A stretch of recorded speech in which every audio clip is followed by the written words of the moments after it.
Welcome. അങ്ങനെ പള്ളിക്കൂടത്തിൽ മോനെ അന്വേഷിച്ചു പോയ അദ്ദേഹം പിന്നെ കുഞ്ഞിനെ കാണാൻ കഴിഞ്ഞില്ല. ഉസ്താദ് പറഞ്ഞതനുസരിച്ച് കൊട്ടാരത്തിലേക്ക് നേരെ പോയി. അപ്പോഴതാ തന്റെ പൊന്നുമോൻ കൊട്ടാരമുറ്റത്ത് കളിച്ചുകൊണ്ടിരിക്കുന്നു. നോക്കി നിൽക്കുന്ന രാജാവും മോനെ അത് അദ്ദേഹം നീട്ടി വിളിച്ചു. അപ്പോൾ മോൻ വാപ്പയുടെ അടുത്തേക്ക് ഓടി വന്നു. അപ്പോൾ രാജാവ് പറഞ്ഞു, നിങ്ങൾ എന്നോട് ക്ഷമിക്കണം, ഞാനാണ് കുഞ്ഞിനെ കൊണ്ടുവന്നത്. അപ്പോൾ അദ്ദേഹം പറഞ്ഞു, മോനെ വരൂ, നമുക്ക് പോവാം.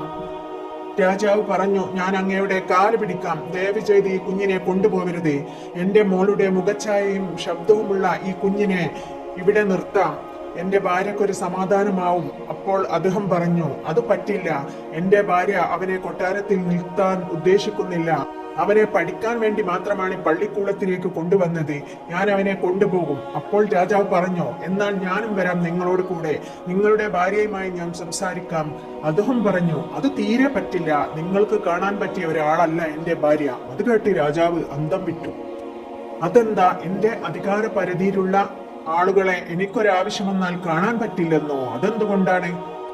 നിങ്ങൾ കണ്ടാൽ മാത്രമല്ല, അവളുടെ പേര് കേട്ടാൽ വരെ നിങ്ങൾ ഞെട്ടും. അതെന്താ? എന്നാൽ കേട്ടോളൂ, നിങ്ങളുടെ മകൾ സെബീദയാണ് എന്റെ ഭാര്യ. നിങ്ങൾ അന്ന് നിക്കാഹ് ചെയ്തു തന്ന ആ വിറക് വെട്ടുവരാൻ ആനനായ അദ്ദേഹമാണ് ഞാൻ.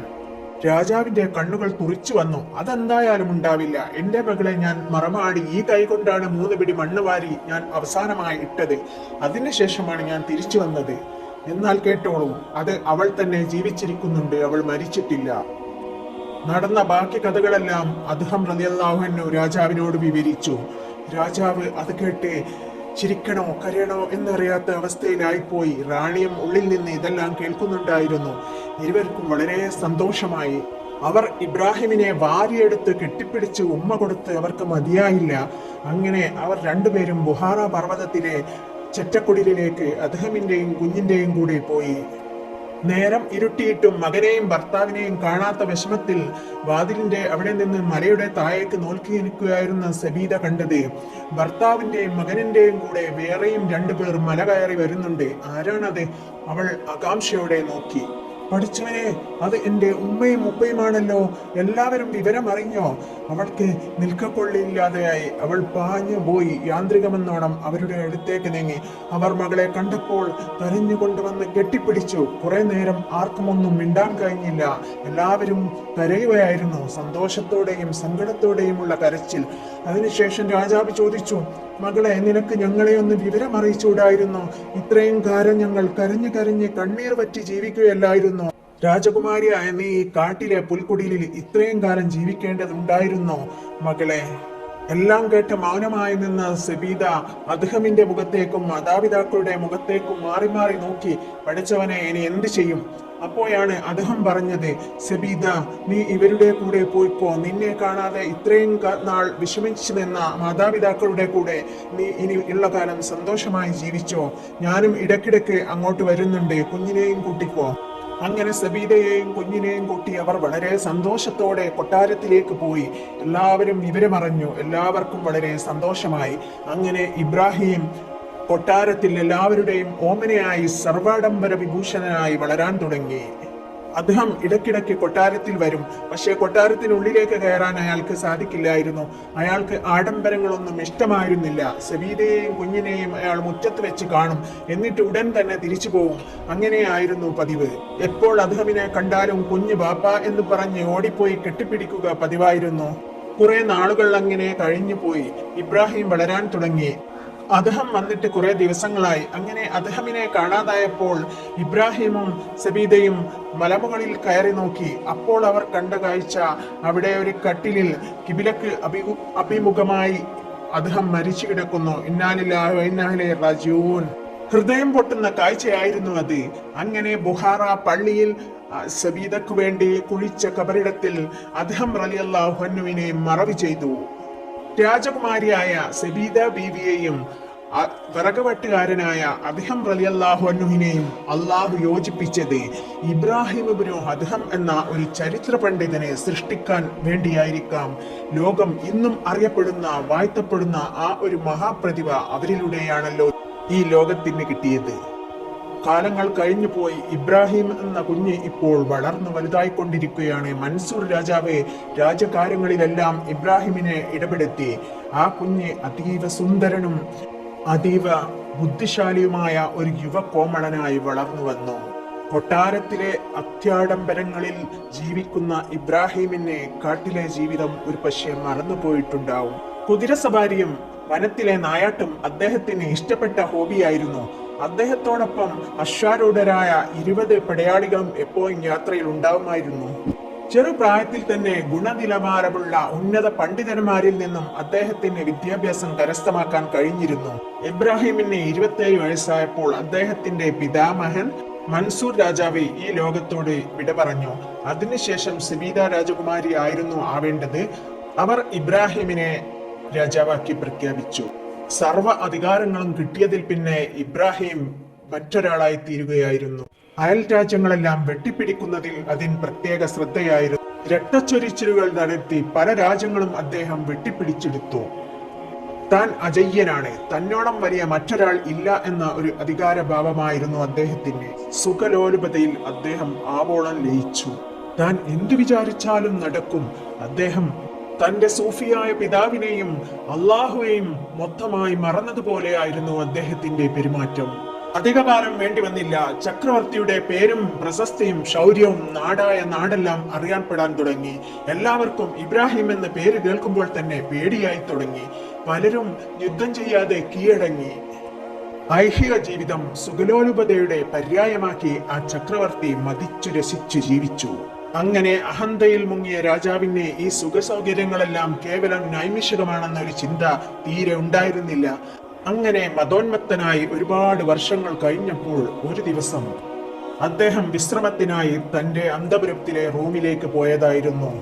അവിടെ കണ്ട കാഴ്ച അദ്ദേഹത്തെ ഞെട്ടിച്ചു കളഞ്ഞു. തന്റെ ബെഡിൽ ആരോ കിടന്നുറങ്ങുന്നു. ആരായിരിക്കും തന്റെ ബെഡിൽ?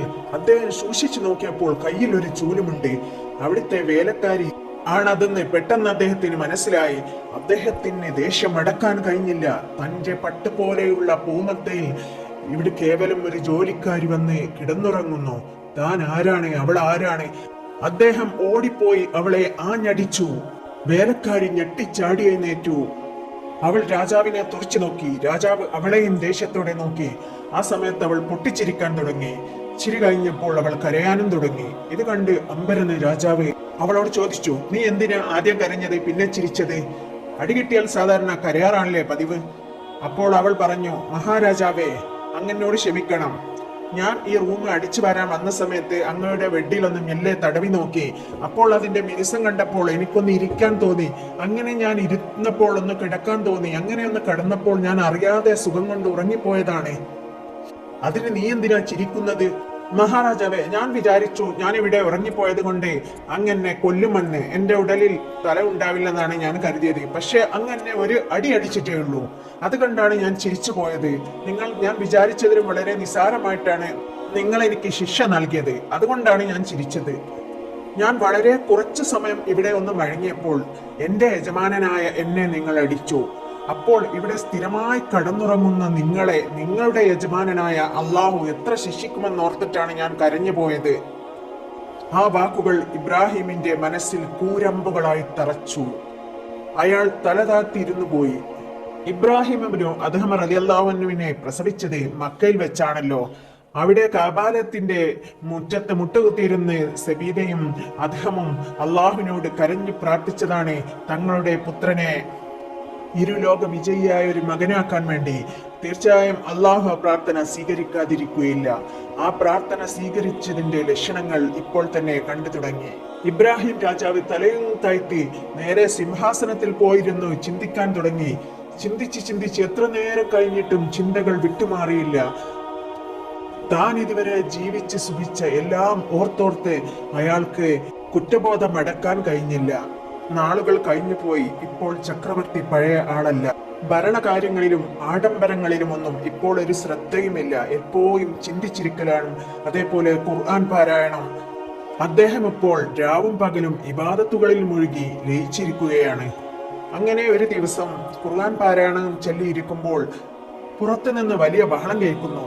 എവിടെ എന്റെ ഒട്ടകം, എവിടെ എന്റെ ഒട്ടകം എന്നുള്ള ശബ്ദവും പാറാവുകാരുടെ എന്തോ ചീത്ത പറയുന്ന അട്ടഹാസങ്ങളും കേൾക്കുന്നു. ചക്രവർത്തിക്ക് അത് കൗതുകമായി തോന്നി. അദ്ദേഹം പുറത്തേക്ക് ഇറങ്ങി വന്നു. ആ സമയത്തെ പട്ടാളക്കാർ ഒരു ഫക്കീറിനെ പിടിച്ചു വലിച്ച് പുറത്തേക്ക് കൊണ്ടുപോകുന്നത് രാജാവ് കണ്ടു. രാജാവ് കൽപ്പിച്ചു, അയാളെ ഇങ്ങോട്ട് കൊണ്ടുവരൂ. നിറയെ പട്ടാളക്കാരുണ്ടായിരുന്നിട്ടും അയാൾ എങ്ങനെയാണ് കൊട്ടാരത്തിനുള്ളിൽ പ്രവേശിച്ചതെന്ന് ആർക്കും മനസ്സിലായില്ല. രാജാവ് ചോദിച്ചു, നിങ്ങൾ എങ്ങനെയാണ് കൊട്ടാരത്തിനുള്ളിൽ കയറിയത്? അദ്ദേഹം പറഞ്ഞു, ഞാൻ അള്ളാഹുവിന്റെ അനുഗ്രഹത്താൽ ഇവിടെ എത്തിച്ചേർന്നു. അവന്റെ കഴിവിന് അതീതമായി എന്തെങ്കിലും ഉണ്ടോ? നിങ്ങൾ ഈ രാജകൊട്ടാരത്തിലേക്ക് വരാനുണ്ടായ കാരണം എന്താണ്? അയാൾ പറഞ്ഞു, എന്റെ ഒരൊട്ടകം കാണാതായിരിക്കുന്നു, അത് ഇവിടെയുണ്ടോ എന്നറിയാൻ വന്നതാണ്. രാജാവ്, ഒട്ടകം രാജകൊട്ടാരത്തിലോ? അതെങ്ങനെയുണ്ടാവും? രാജാവിന്റെ ചോദ്യം കേട്ട് ആഗതൻ പൊട്ടിച്ചിരിക്കാൻ തുടങ്ങി. രാജാവിന് പെട്ടെന്ന് ദേഷ്യം വന്നു. നിങ്ങൾ എന്താണ് കരുതിയത്? ഞാൻ ആരാണെന്ന് നിങ്ങൾക്ക് മനസ്സിലായോ? നിങ്ങൾക്ക് ഭ്രാന്താണോ? കൊട്ടാരത്തിൽ വന്ന് ഒട്ടകത്തെ അന്വേഷിച്ച എന്നെ ഭ്രാന്തനെന്ന് നിങ്ങൾ പറയുന്നു. എന്നാൽ എന്നെക്കാട്ടിലും ഭ്രാന്ത് നിങ്ങൾക്കാണ് ചക്രവർത്തി എന്ന് പറഞ്ഞ് വീണ്ടും പൊട്ടിച്ചിരിക്കാൻ തുടങ്ങി. അതേ തിരുമേനി, നിങ്ങൾ കൊട്ടാരത്തിന്റെ സുഖലോലുപതയിൽ നിന്നുകൊണ്ട് അള്ളാഹുവിനെ അന്വേഷിക്കുന്നു, എല്ലാ സുഖസൗകര്യത്തോടും കൂടി ഇവിടെ ജീവിക്കുന്നു. പിന്നെ നിങ്ങൾക്ക് എങ്ങനെ അള്ളാഹുവിന്റെ സാമീപ്യം അനുഭവിച്ചറിയാൻ പറ്റും? അങ്ങനെ കിട്ടുകയാണെങ്കിൽ എന്റെ ഒട്ടകത്തെയും ഇവിടെ കിട്ടും. ഭൗതിക സുഖത്തിന്റെ പരിലാളനം ഏറ്റുകൊണ്ട് ആഖിറത്തിന് വേണ്ടി ആഗ്രഹിക്കുന്നത് ഞാനിവിടെ ഒട്ടകത്തെ തെരയുന്നതിനേക്കാളും വലിയ അബദ്ധമാണ് രാജാവേ. ഇത് കേട്ട് ഇബ്രാഹിം അദ്ഹം എന്ന മഹാരാജാവ് ആ മനുഷ്യന്റെ വാക്കുകൾ കേട്ട് അന്തം വിട്ട് ഇരുന്നു പോയി. ബാക്കി ഭാഗം അടുത്ത ദിവസം. Thanks for watching.